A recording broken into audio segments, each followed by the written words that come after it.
Bon, ce que vous allez voir, c'est la définition exacte et physique du mot traîtrise, hein. Un type qui a passé donc sa vie à dire qu'il combat le racisme, qui se met à lister des maires et à dire je les salue parce qu'ils sont noirs. Et c'est pas parce qu'ils ont gagné une élection, et c'est pas parce qu'ils ont un super projet, et c'est pas non plus parce que Saint-Denis ou La Courneuve ont voté pour eux. Non, non, c'est juste parce qu'ils sont noirs.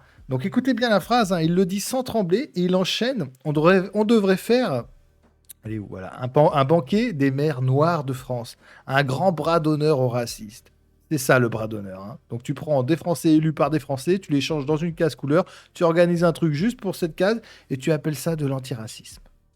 Je veux vous parler des gens qui n'aiment pas la France. Ils ont un nom. Edouard Plenel. Ce sont les racistes. Les racistes n'aiment pas la France. Et qui recourent évidemment au racisme, à la xénophobie, à l'islamophobie. Ils se replient sur des identités tout à fait mortifères, comme des plantes qui se croiraient à racines uniques et qui perdent leur terreau, qui perdent leur humus. French Carcan qui régale toujours avec ses petits montages. On le remercie. Alors oui, messieurs, mesdames les racistes, je voudrais saluer Mélissa Youssouf, maire de Villepinte, Bali Bagayoko, maire de Saint-Denis, Ali Diouara, maire de La Courneuve, Demba Traoré, maire du Blanc-Ménil, Mohamed Gnabali, maire de l'île Saint-Denis, Dionmar Excellent, maire de Ville-Tanneuse. Ils sont tous maires en Seine-Saint-Denis. Mais je pourrais ajouter Bassi Konaté, maire de Sarcelles, Adama Gaye, maire de Mantes-la-Jolie. Je vois les Maliens, les Sénégalais, les Comoriens, les Ivoiriens. Je veux les saluer tout simplement parce qu'ils ont un point commun. Ils sont tous noirs. Par rapport à tous ces racistes qui se sont démasqués en faisant dire à Bali Bagayoko qu'il avait parlé de la ville des Noirs, fake news, total mensonge, manipulation, reprise en boucle. Et alors, aurait-on pu dire, mais il parlait de la ville des rois morts et du peuple vivant qu'il représente.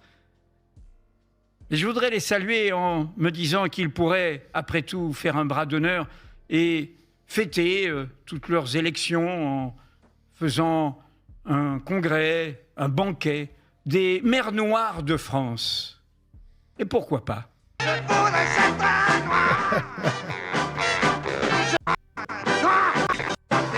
Il régale, il régale. Donc c'est exactement ça, l'inverse de ce que la République a essayé donc de construire pendant 2 siècles, hein. Joséphine Baker, hein, débarque donc dans les années 20. Elle est émerveillée, hein, en France. On ne me regarde pas comme une noire, on me regarde comme une artiste. Mais aujourd'hui, Edouard Plenel regarde des maires et il dit regardez comment ils sont noirs, célébrons ça. Donc on a fait le chemin inverse. Et le plus beau, hein, c'est le moment, hein. En avril 2026, juste après les municipales, Bagayoko gagne Saint-Denis au premier tour. Diouara, putain. Et à La Courneuve, et d'autres aussi. Et Plenel sort le dithyrambique habituel, racial. 4 mois plus tard, en août 2026, le canard sort les histoires, emploie la RATP qui sent le cumul douteux, logement social gardé avec 7600 € d'indemnité de député. Et là, Mélenchon sort le même réflexe, hein. Mais lui, encore limite, on est habitué. Noir et LFI, c'est trop pour les suprémacistes médiatiques. Le racisme est devenu systémique comme moyen de lutte politique pour la caste. Là, on voit un peu la mécanique, hein. Quand ça gagne, c'est la preuve que la France change et qu'il faut fêter la couleur. Mais quand ça trébuche, hein, c'est la preuve que la France est raciste et qu'on ne peut plus rien leur demander. Donc la couleur devient à la fois trophée et bouclier. C'est ultra pratique, hein, parce que dès que tu critiques la gestion, la sécurité, le clientélisme, le trafic qui court dans certaines de ces villes, tu es immédiatement classé, hein. Tu n'es plus un citoyen qui regarde un maire, tu es un raciste qui attaque un noir.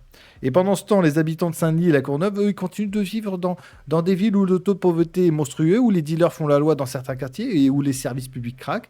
Mais ça, on n'en parle plus. On n'a pas le droit. On parle de la couleur du maire, hein. C'est ça le vrai scandale. Donc on a importé le logiciel américain le plus pourri, hein, la politique identitaire.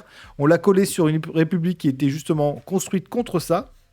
Donc aux États-Unis, ils ont le caucus noir au Congrès, hein. Ils votent en fonction de la race. Ils font des groupes noirs, hispaniques, asiatiques. Et nous, on avait une autre idée, hein. Le citoyen n'a pas de couleur. Donc Édouard Plenel, Mélenchon et une partie de cette gauche ont décidé que c'était ringard ça. Ils ont décidé que la race c'était une donnée politique positive, tant qu'elle allait dans leur sens. Donc le jour où un maire blanc de banlieue se fera élire avec 50% des voix et qu'on organisera un banquet des maires blancs de France pour faire un bras d'honneur aux antiracistes, on verra le bordel. Mais ça n'arrivera jamais, parce que le double standard est le fonds de commerce. Donc il y a une question de toute façon qui est très simple. Un maire, on le juge sur ce qu'il fait de sa ville, point. Donc Bagayoko, Diawara ou les autres, s'ils gèrent bien, tant mieux. S'ils gèrent mal, on les critique. Leur couleur de peau, on n'a rien à foutre dans l'équation. Et le jour où on accepte que la couleur devienne un argument politique, on a déjà perdu. Et le plus triste, c'est que les premiers perdants, ce sont justement les gens qu'on prétend défendre. Parce que, à force de les protéger avec la race, on les empêche d'être jugés comme des adultes. On les infantilise. Et on appelle ça de la dignité. Donc restez lucides, je vous dis à la prochaine. Ciao.